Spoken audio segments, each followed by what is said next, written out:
आज हम BSc part first math paper first discrete mathematics का जो टॉपिक है बुलियन अलजेब्रा, इसमें संयोजनीय प्रसामान्य रूप कंजक्टिव नॉर्मल फॉर्म या सीएनएफ के बारे में चर्चा करेंगे। बुलियन फलन एफ बी टू एन से बी टू संयोजनीय प्रसामान्य रूप में कहलाता है यदि यह निम्न प्रकार से व्यक्त किया जाता है।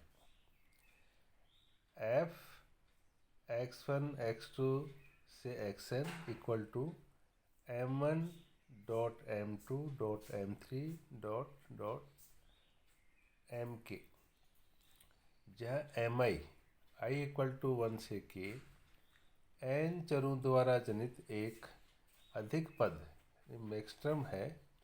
इस रूप को अधिक पद प्रसामान्य रूप, मैक्सटर्म नॉर्मल फॉर्म अथवा योगों का गुणनफल प्रोडक्ट ऑफ सम्स भी कहते हैं।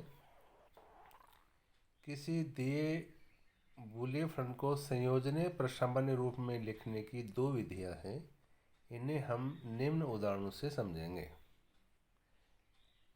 एग्जाम्पल है बुलियन फलन f x1 x2 x3 equal to x1 plus x2 dot x1 dash plus x3 को संयोजनीय प्रसामान्य रूप में व्यक्त कीजिए।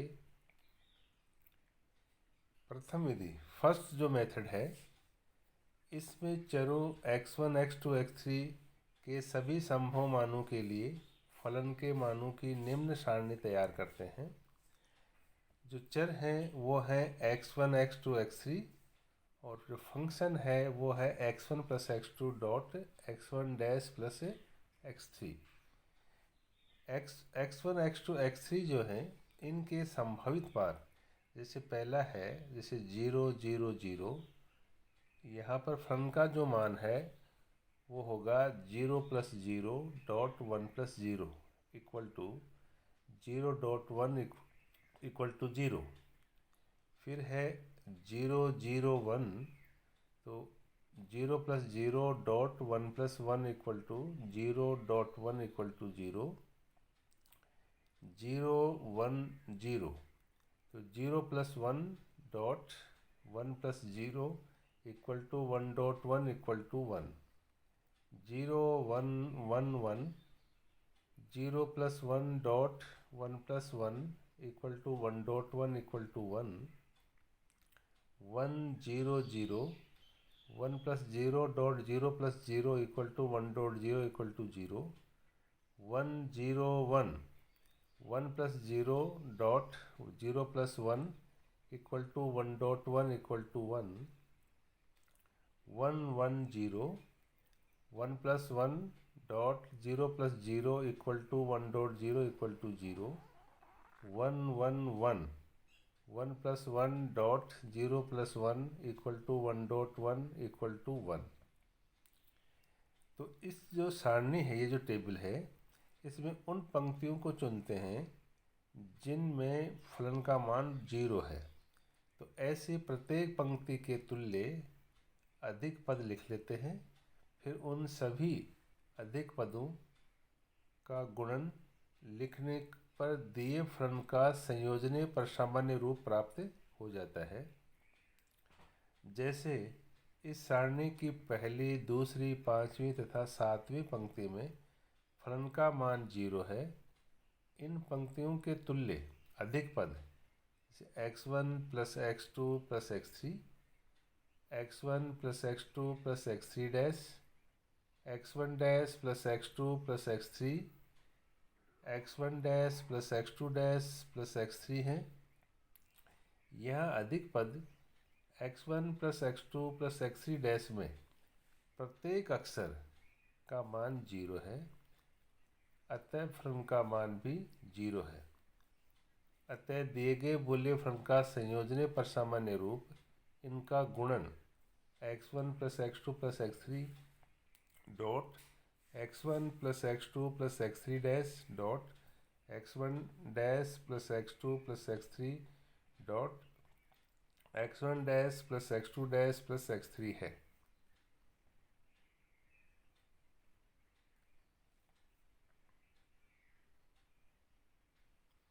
अतः f x1 x2 x3 equal to x1 plus x2 dot x1 dash plus x3 equal to x1 plus x2 plus x3 dot x1 plus x2 plus x3 dash dot x1 dash plus x2 plus x3 dot x1 dash plus x2 dash plus x3। तो ये तो था first method. अब second जो method है, द्वितीय जो विधि है, उसमें फर्स्ट है पॉइंट है दिए हुए बूलियन फलन को न्यूनतम संख्या के पदों के रूप में सरल करते हैं। सेकंड, यदि फलन गुणनखंडों के रूप में है तब प्रत्येक गुणनखंड में उतनी ही संख्या में जीरो जोड़ते हैं जितने अक्षर xi स्टार उस गुणनखंड में अनुपस्थित है। जैसे बूलियन फलन f x1 x2 x3 x4 का यदि कोई गुणनखंड जैसे x1 प्लस x2 डैश है तो इसे x1 plus x2 dash plus zero दोबारा व्यक्त करते हैं, क्योंकि इसमें जो अक्षर हैं x3 स्टार और x4 स्टार ये अनुपस्थित है। तीसरा है प्रत्येक जीरो को संगत अक्षर xi स्टार के अनुसार xi डॉट xi डैश के रूप में लिखते हैं। जैसे x1 plus x2 dash equal to x1 plus x2 dash plus zero equal to x1 plus x2 dash plus ये जो जीरो हैं दोनों उनकी जगह हमने x3 dot x3 dash plus x4 dot x4 dash ये लिखते हैं। अंत में बूलियन बीजगणित के नियमों का प्रयोग करके फलन को सरलतम रूप में प्राप्त करते हैं। ये दिए हुए बूलियन फलन का संयोजनीय प्रसामान्य रूप होगा। अब हम इनको समझने के लिए कुछ क्वेश्चंस लेते हैं। पहला जो क्वेश्चन है वो है बूलियन फलन f x1 x2 equal to x1 plus x2 dot x1 dash plus x2 dash dot x1 का संयोजनीय प्रसामान्य रूप ज्ञात कीजिए। तो यहाँ पर हम देख रहे हैं कि f x1 x2 equal to क्या है, ये x1 plus x2 dot x1 dash plus x2 dash dot x1 equal to, तो यहाँ पर देखो दो चर हैं तो ये x1 plus x2 dot x1 dash plus x2 dash तो है ही डॉट। अब x1 है, यहाँ पर क्या है, इसे x2 नहीं है तो इसमें हम x1 प्लस जीरो है ना ये जोड़ते हैं इक्वल टू, फिर ये x1 plus x2 dot x1 dash plus x2 dash dot, फिर ये x1 प्लस इसकी जगह हम लिखेंगे x2 dot x2 dash equal to x1 plus x2 dot x1 dash plus x2 dash dot ये x1 प्लस x2 डॉट, यह इसको हमने लिखा, सॉरी इसमें हमने क्या डिस्ट्रीब्यूटर लगाया कि ये x1 plus x2 dot x1 plus x2 dash equal to, फिर ये है x1 plus x2 dot x1 plus x2 dash dot x1 dash plus x2 dash, जो कि यहाँ पर देखो हम जानते हैं कि a plus A equal to A. तो यहाँ पर हम ये देख रहे हैं कि यहाँ पर देखो ये x1, देखो ये x1 प्लस x2 डॉट, फिर यहाँ पर ये क्या है x1 dash plus x2 dash dot, फिर देखो ये x1 plus x2 dot x1 plus x2 dash. तो यहाँ पर हम क्या देखते हैं कि a plus A equal to A जो है तो उसके अनुसार यहाँ पर क्या आ जाएगा, ये देखो यहाँ पर है ये तो ये आ गया, तो इस है ना, तो इससे है ना हमने यहाँ पर ये लगाने के बाद में इसका ये जो है ये संयोजनीय प्रसामान्य रूप जो है ना वो इसका ये कहलाएगा। इसको फिर हम क्वेश्चन नंबर जो सेकंड है उससे हम यहाँ देखते हैं। तो ये क्या आ जाएगा यहाँ पर f x1 x2 x3 equal to x1 plus x2 plus x3 dot x1 dot x2 plus x1 dash dot x3 का डैश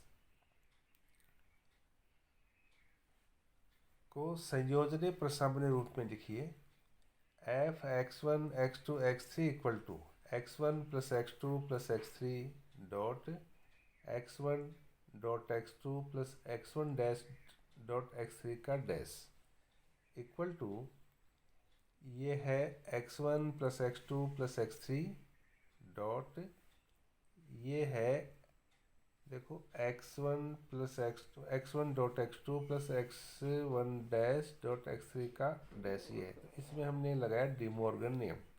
तो ये क्या बन जाएगा x1 डॉट x2 का dash dot x1 dash dot x3 का डैश इक्वल टू ये है x1 plus x2 plus x3 dot इसको हमने लिखा x1 dash plus x2 dash dot इसको हमने क्या लिखा x1 प्लस x3 डैश, क्योंकि यहाँ पर देखो x1 के डैश का डैश क्या होता है x1 होता है। तो ये इसका क्या है, ये सरल रूप है। इसके बाद में equal to x1 plus x2 plus x3 dot x1 dash plus x2 dash plus 0 dot x1 plus x3 dash plus 0, क्योंकि यहाँ पर तीन चर हैं। तो यहाँ पर देखो कौन सा है x3 नहीं है तो हमने इसमें 0 जोड़ दिया, यहाँ पर भी x2 नहीं तो यहाँ पे 0 जोड़ दिया। अब इक्वल टू ये x1 plus x2 plus x3 dot ये x1 dash plus x2 dash plus इसकी जगह हम लिखा x3 dot x3 dash dot इसकी जगह लिखा x1 plus x3 dash plus x2 dot x2 dash equal to ये x1 plus x2 plus x3 dot x1 dash plus x2 dash plus x3 ये जो है इसको हमने ये लिख दिया डॉट फिर ये क्या है x1 dash plus x2 dash plus x3 dash dot फिर यहाँ पर क्या है कि ये हमने x1 plus x3 dash plus x2 dot फिर ये क्या है x1 plus x3 dash plus x2 dash. तो यहाँ पर क्या देखो इन दोनों में है ना, हमने क्या बंटन नियम से ये लगा दिया यहाँ पर ही। उसके बाद में फिर हमने क्या किया कि इक्वल टू ये x1 plus x2 plus x3 dot यहाँ पर ये है x1 dash plus x2 dash plus x3 dot ये क्या है x1 dash plus x2 dash plus x3 dash dot इसको फिर लिख दिया x1 plus x2 plus x3 dash dot ये इसको लिख दिया x1 plus x2 dash plus x3 dash equal to उसके बाद में है ये x1 plus x2 plus x3 dot x1 plus x2 plus x3 dot x1 plus x2 dash plus x3 dash dot x1 dash plus x2 dash plus x3 dot ये है फिर अपना x1 dash plus x2 dash plus x3 dash. तो यही संयोजनीय प्रसामान्य रूप है। तो इस प्रकार से हमने ये जो बूलियन अलजेब्रा जो है इसके अंतर्गत जो भी हमने इसकी जो थ्योरम्स थी, इसकी परिभाषा थी, इसके वियोजनीय प्रसामान्य रूप है, इसका संयोजनीय प्रसामान्य रूप है, ये हमने यहाँ पर समझने की कोशिश की है। आशा करता हूँ कि ये आपको यहाँ समझ में आए होंगे। धन्यवाद।